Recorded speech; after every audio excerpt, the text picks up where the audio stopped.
সকাল থেকে ক্রেতা ও ব্যাপারীদের পদচারণায় জমজমাট রাজধানীর খিলক্ষেতের কোরবানির পশুর হাট। তবে মফস্বল থেকে শহরে এনে গরু বিক্রি করতে এসে হতাশায় ফার্মের ক্ষুদ্র ব্যবসায়ীরা।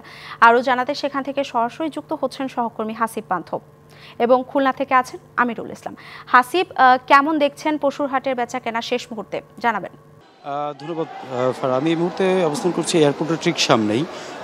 এবার বরাবরের মতো প্রথমবারই কিন্তু এখানে গরুর হাট বসেছে, পাশাপাশি গরুও কিন্তু এসেছে। তুলনামূলক মানুষের যে চাহিদা ছিল তা সেই পরিমাণ গরুও কিন্তু এসেছে। তবে যারা ক্রেতারা রয়েছেন তারা বলছেন গরুর যে দাম, অর্থাৎ যে তাদের সাধ্য যতটুকু ছিল তার বাইরে চলে গিয়েছে। এদিকে বিক্রেতা যারা রয়েছেন তারা বলছে আসলে নির্ধারিত দামে তারা বিক্রি করতে পারছেন না। অনেকে 40টি, 45টি, 14টি, 15টি করে গরু আনছেন, তবে বিক্রি করতে পারছেন 3টি থেকে 4টি। তবে ঈদের আরও একদিন বাকি, সেই আশা নিয়ে কিন্তু এখনও আছে বিভিন্ন এলাকার যে সকল গরুর ব্যবসায়ীরা রয়েছেন বা খামারি যারা রয়েছেন তারা। যদি বলি এইখানে যে সকল গরুগুলো রয়েছে প্রত্যেকটি গরুই কিন্তু আসলে 1 লক্ষ টাকার উপরে দরদাম হয়েছে। আর যারা ক্রেতা রয়েছেন তারা আসছেন এবং দেখছেন দিন যত গড়াচ্ছে, বেলা যত বাড়ছে, সকাল থেকে কিন্তু ভিড়ও তত বাড়ছে এবং জমজমাট হয়ে উঠছে রাজধানীর এই গরুর হাটগুলো। প্রত্যেকেই চাচ্ছে আসলে সাধ্যের মধ্যে তাদের এই গরুগুলোকে ক্রয় করার জন্য, যেহেতু আর একদিন হাতে আছে। তবে বিক্রেতা যারা রয়েছেন তারা বলছেন যে আসলে তারা যেভাবে দাম চাচ্ছেন সেইভাবে কিন্তু দাম পাচ্ছেন না। যদি তারা 2 লক্ষ টাকা দাম করেন কোনো গরুর ক্ষেত্রে, সেখানে তারা ক্রেতারা বলছেন হয়তো 1 লক্ষ টাকা। সেই ক্ষেত্রে কিন্তু অনেকগুলো গরু বিক্রিও হচ্ছে না বলেও তারা হতাশার কথা বলছেন। তবে এই দিনের আজ সকাল থেকে আমরা দেখাচ্ছিলাম যে বিষয়টি আসলে বেশ কয়েকটি হাটের চিত্র, যেখানে কোথাও কোথাও দেখতে পাচ্ছিলাম যে আসলে ক্রেতা শূন্যই প্রায় ধরতে গেলে,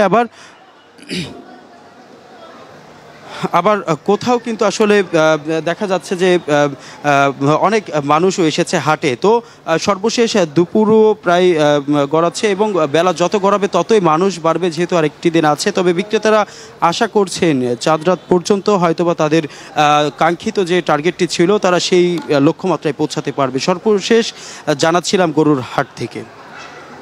হাসিব পান্থ, ধন্যবাদ আপনাকে। এবার আমরা চলে যাব খুলনায় শেষ মুহূর্তে জমে উঠেছে কোরবানির পশুর হাট। সেখানকার হাটের পরিস্থিতি জানাতে যুক্ত হচ্ছেন সহকর্মী আমিরুল ইসলাম। আমিরুল, একদিন পরই তো কোরবানির ঈদ, শেষ মুহূর্তে হাটগুলোতে বিক্রি কেমন দেখছেন, জানাবেন।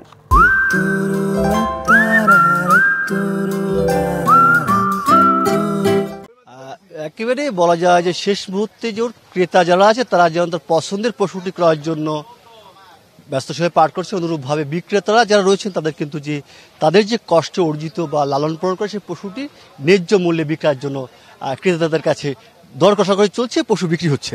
কথা বলবো, এখানে রয়েছেন যে এখানটার দায়িত্বে রয়েছেন যে ভেটেরিনারি চিকিৎসক। এই গরমের মধ্যে কি ধরনের পরামর্শ হচ্ছে পশুকে বিশেষ করে সুস্থ রাখার জন্য? গরমের ভিতরে যে সমস্যাটি আমরা ফেস করি সেটা হলো অনেক ক্ষেত্রে গরুটি হিট স্ট্রোক করতে পারে।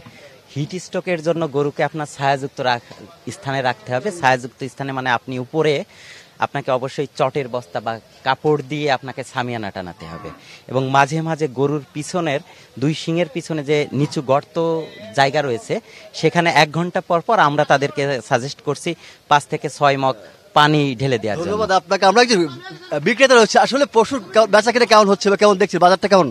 বাজার খারাপ না, বাজার ভালো। কতগুলো পশু নিয়ে এসে কি বিক্রি করেছেন? বেচেছি 8টা বেচেছি, 3,60,000 পর্যন্ত বেচেছি। একটা আছে, এটা 2 লাখ হলে বিক্রি হবে। ধন্যবাদ। আমরা ক্রেতাদের সাথে কথা বলবো, পশুর বাজারটা কেমন দেখছে, বিশেষ করে কিনতে তো আসছেন।